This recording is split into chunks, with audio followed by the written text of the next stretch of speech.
दोस्तों दोस्तों दोस्तों नमस्कार। मैं एक बार फिर उपस्थित हूं आपके सामने एक नए विषय और नए वीडियो को लेकर। दोस्तों, आपको जैसा कि मालूम है कि पंजाब और हरियाणा के खनौरी बॉर्डर और सिंधु बॉर्डर पर किसान पिछले कई लंबे समय से अपना आंदोलन कर रहे हैं। उनको कल एक साल पूरा हो जाएगा आंदोलन करते हुए। मतलब ये आंदोलन किसान आंदोलन जो है, किसान आंदोलन नंबर 2। एक किसान आंदोलन तो पहले हुआ था जो 13 महीने तक चला था, और फिर सरकार ने वो 3 कानून जो है उन्होंने वापस लिए थे, जो उन्होंने किसानों के हित में कह के लगाए थे, लेकिन वो थे कॉरपोरेट्स के हित में। इसी तरह से अभी पिछले एक साल से कल 12 फरवरी 2024 को से आंदोलन शुरू हुआ था, तो कल जो है 2025 हो जाएगा, और 12 फरवरी 2025 को एक साल पूरा हो जाएगा। और किसान जो है एक साल से पूरा सर्दी गर्मी बारिश में खनौरी बॉर्डर और सिंधु बॉर्डर पर अपना पड़ाव डाले बैठे हुए हैं। तो बहुत ही दुख की बात है वैसे तो, कि एक साल तक वहां पड़े रहने के बाद भी कोई सुनवाई नहीं हो रही है। यहाँ तक कि जगजीत सिंह डिल्लेवाल साहब, जो किसानों के नेता हैं, वो पिछले 77 दिनों से 77 डेज 77 दिनों से वहां पर अनशन करके बैठे हुए हैं। उसके बाद भी सरकार ने कोई तवज्जो नहीं दी, कोई ध्यान नहीं दिया। दोस्तों, इस पूरी बात करें किसानों की, आज मैं राजस्थान की किसानों की भी बात करना चाहता हूं। राजस्थान में भी कई जगह आंदोलन चल रहे हैं, तो वो बात शुरू करें। उसके पहले मैं आपसे ये अपील करना चाहता हूं कि अगर आपने हमारे इस चैनल को सब्सक्राइब न किया है, महावीर समता संदेश को, तो सब्सक्राइब कर लें और बेल आइकन दबाना न भूलें। अगर आपको वीडियो अच्छे लग रहे हैं तो लाइक करें, फॉरवर्ड करें, और ग्रुप्स में भी डालें, आपके और सोशल मीडिया पर डालें, और कमेंट बॉक्स में जाएं, कमेंट लिखें, सुझाव दें। आपके कमेंट और सुझाव हमें और बेहतर करने की ओर अग्रसर करेंगे। तो अब मैं वो डिल्लेवाल साहब की खबर पहले पढ़ता हूं, और उसके बाद अपन दूसरी खबरों पर बात करेंगे। दोस्तों, किसान आंदोलन की बात कर रहे हैं तो ये बात भी याद दिला दें कि कल यानी 12 फरवरी को किसान आंदोलन दो का खनौरी और सिंधु बॉर्डर पर एक साल पूरा हो जाएगा। बुधवार 12 फरवरी 2025 को महापंचायत होगी, जिसमें 50,000 से ज्यादा लोग एकत्रित होंगे। सरकार ने महापंचायत को लेकर अलर्ट जारी किया है, और पुलिस बल और अर्धसैनिक बलों को अतिरिक्त तैनाती भी की है। 26 नवंबर से किसान नेता जगजीत सिंह डिल्लेवाल जिनको 77 दिन से अनशन पर बैठे हैं, तो सभा को संबोधित करेंगे।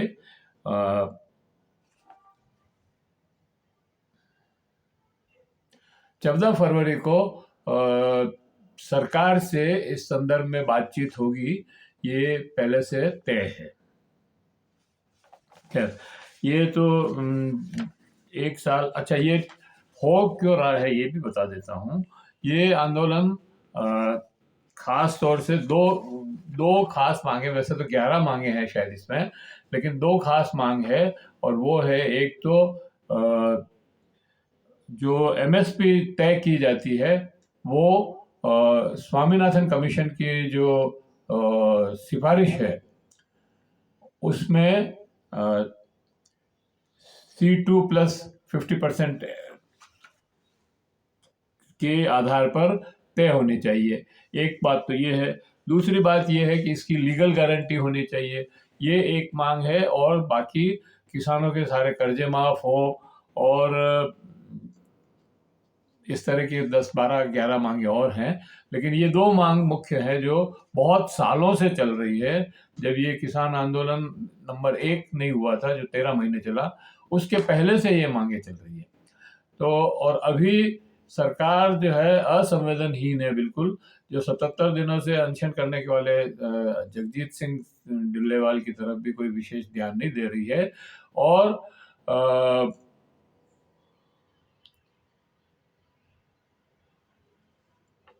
और नई जो मार्केट नीति, कृषि कृषि मार्केट नीति जो बनाई है, कृषि विपणन नीति, वो पूरी की पूरी उसी तरह से जो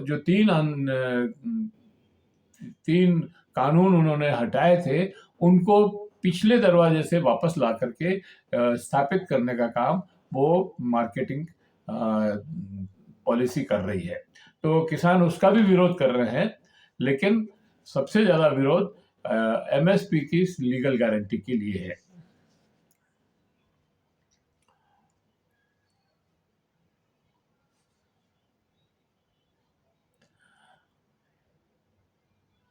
अब दोस्तों, ये राजस्थान में जगह जगह, एक ही जगह नहीं, कई कई जगह, मतलब जगह जगह जो है फसलें खड़ी है, लहला रही है खेतों में, लेकिन अंतिम जो पानी की जरूरत है वो फसलें पानी मांग रही है और पानी है नहीं। और सरकार जो है नहरों में पानी छोड़ नहीं रही है, दे नहीं रही है। तो इसकी वजह से कई जगह जो है आंदोलन हो रहे हैं। जैसे गंगानगर में, गड़साना में हो रहा है, अनूपगढ़ की उस पे हो रहा है, बीकानेर की जो लूणकरणसर में हो रहा है, मोहनगढ़ जैसलमेर में हो रहा है। इस तरह से मतलब कई जगह पे ये आंदोलन हो रहे हैं। और इनकी मांग क्या है कि तीसरी, मतलब जो चौथी पारी है पानी की, वो दी जाए। और वो नहीं देंगे तो सारी फसलें एकदम नष्ट हो जाएगी, बर्बाद हो जाएगी। इसलिए वो पानी जो है बहुत ही जरूरी है। तो अब मैं एक एक करके आपको बताता हूँ। गड़साना और बूंदी में, अलवर में, सब जगह ये आंदोलन चल रहे हैं। गड़साना गंगानगर में किसान आंदोलन, अनूपगढ़ इंदिरा गांधी नहर परियोजना में फसल के पकाव के लिए सिंचाई पानी और सूरतगढ़ शाखा के किसानों की पीटी हुई पानी की बारी की भरपाई की मांग को लेकर बुधवार को संयुक्त किसान मोर्चा और अखिल भारतीय किसान सभा ने के नेतृत्व में किसानों ने एसडीएम कार्यालय पर प्रदर्शन किया। एसडीएम के कार्यालय के भीतर घुसकर धरना दिया, नारेबाजी की। फसल पकाव के अंतिम चरण में है, लेकिन सिंचाई पानी की कमी के कारण फसल खराब होने के कगार पर है। इसी तरह गड़साना में बड़ा आंदोलन की चेतावनी दी है। यदि किसानों की मांगे पूरी नहीं हुई तो गड़साना एसडीएम कार्यालय में का काम ठप किया जाएगा। और किसान नेता सुनील गोदारा ने कहा है कि पानी नहीं मिलने से खेतों में खड़ी फसल बर्बाद हो जाएगी।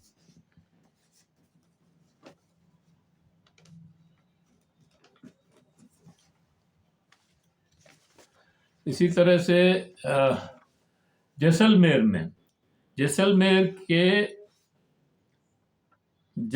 जोन को नहीं मिला पानी, सिंचाई का पानी, चौथी बारी अटकी। मोहनगढ़ इंदिरा गांधी नगर में पानी की आवक कम होने से के चलते जैसलमेर जोन को चौथी बारी का सिंचाई पानी किसानों को नहीं मिला है। उससे किसानों में भारी रोष देखने को मिल रहा है। किसान इंदिरा गांधी नहर के अंतिम छोर 0 आरडी मुख्य नहर को 1365 आरडी पर धरना दे रहे हैं। किसानों की माने तो नहरी क्षेत्र में इन दिनों खेतों में खड़ी फसलें अब पकने को तैयार है। पकने के पहले खेतों में खड़ी फसलों को पानी की अब पानी का इंतजार कर रही है। खेत में लहलहा रही फसल को एक बार पानी मिल जाता है तो फसल तैयार हो जाएगी, और पानी नहीं मिलता है तो फसलें पूरी तरह बर्बाद हो जाएगी। यही बात किसानों के लूणकरणसर उपखंड मुख्यालय पर संयुक्त किसान मोर्चा के तत्वावधान में किसानों ने महापड़ाव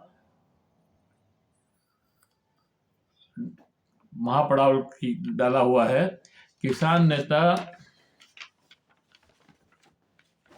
किसानों का प्रतिनिधि मंडल बीकानेर में कलेक्टर साहब से मिला। बातचीत में विभिन्न मांगों पर बात हुई, लेकिन मांगे पूरी करने के लिए समय मांगा। किसान नेताओं ने कहा कि जब तक मांगे पूरी नहीं होती है हम महापड़ाव जारी रखेंगे। किसानों ने ऐलान किया कि 15 फरवरी 2025 को चक्का जाम किया जाएगा।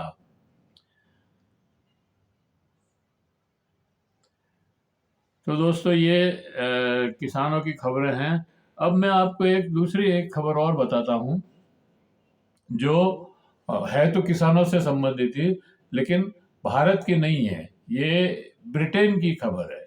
ब्रिटेन में भी किसान जो है, वहाँ पे भी 50,000 लोग इकट्ठा होकर के ट्रैक्टर रैली निकाली है उन्होंने भी, और उनकी मांग है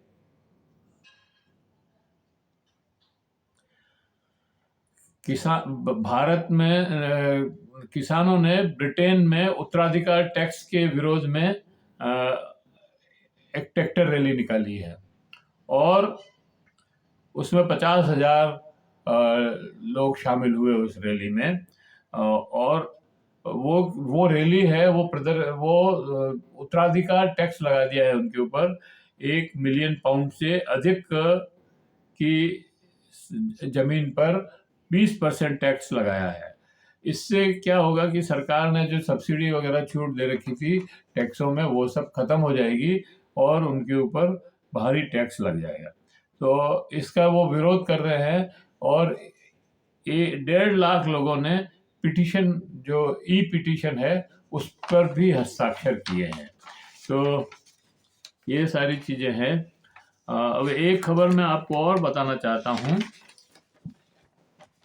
वैसे तो वीडियो लंबा हो गया है, लेकिन फिर भी राजस्थान सरकार में अभी सब कुछ ठीक नहीं चल रहा है।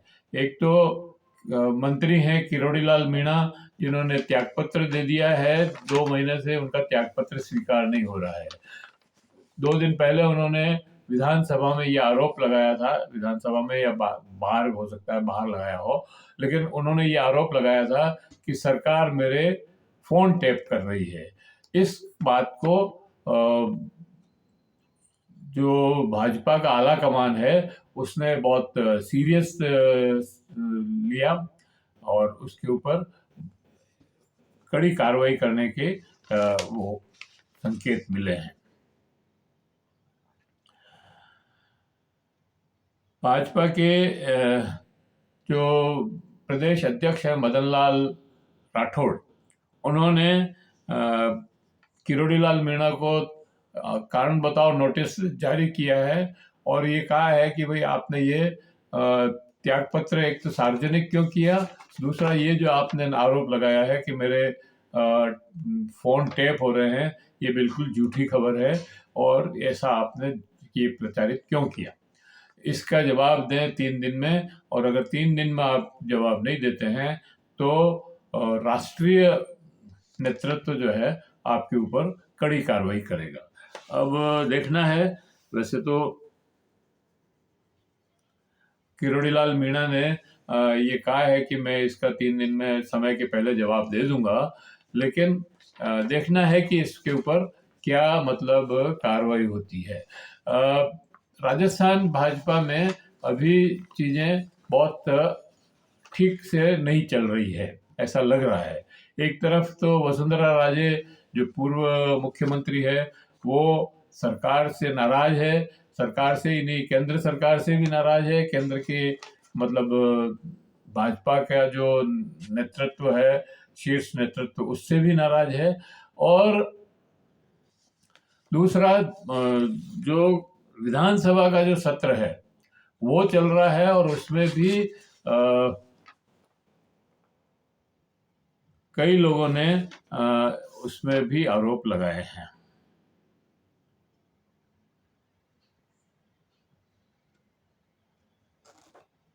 जो जैसे क्या नाम था उनका,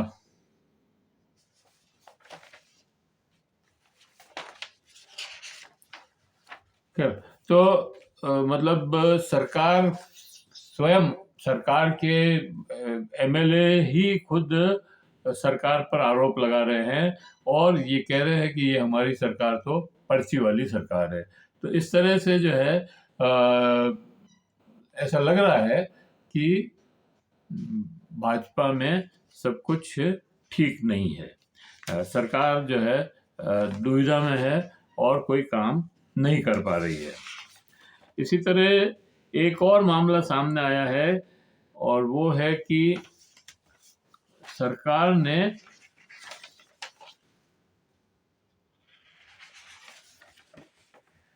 सरकार स्वयं जो है अपने अधीनस्थ कर्मचारियों अधिकारियों को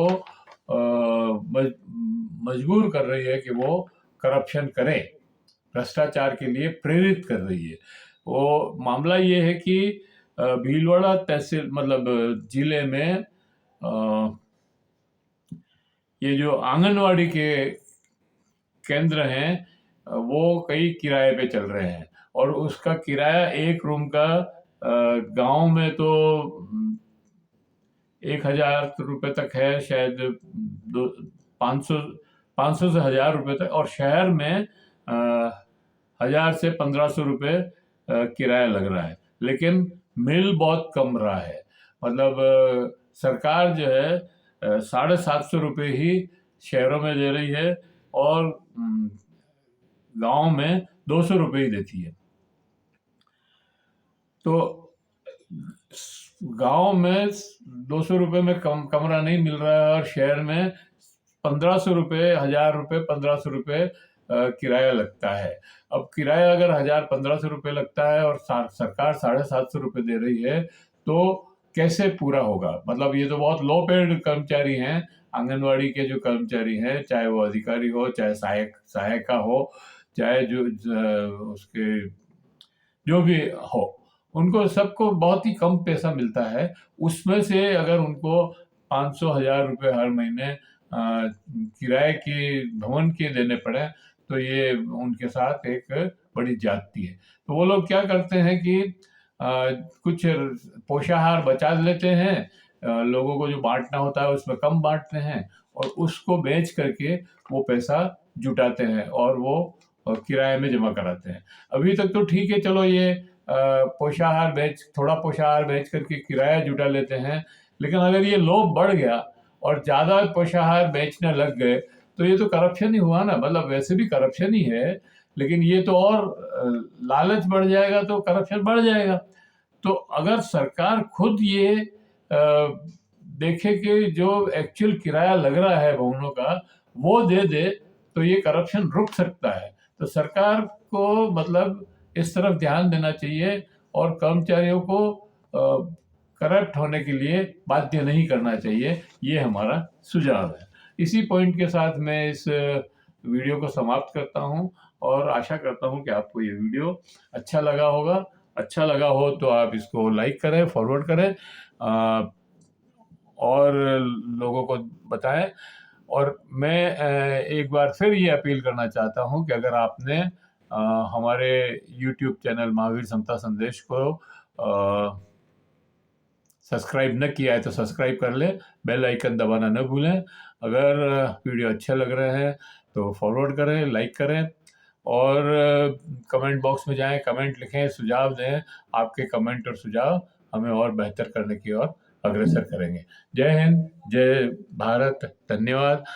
फिर अगले वीडियो के साथ मिलते हैं।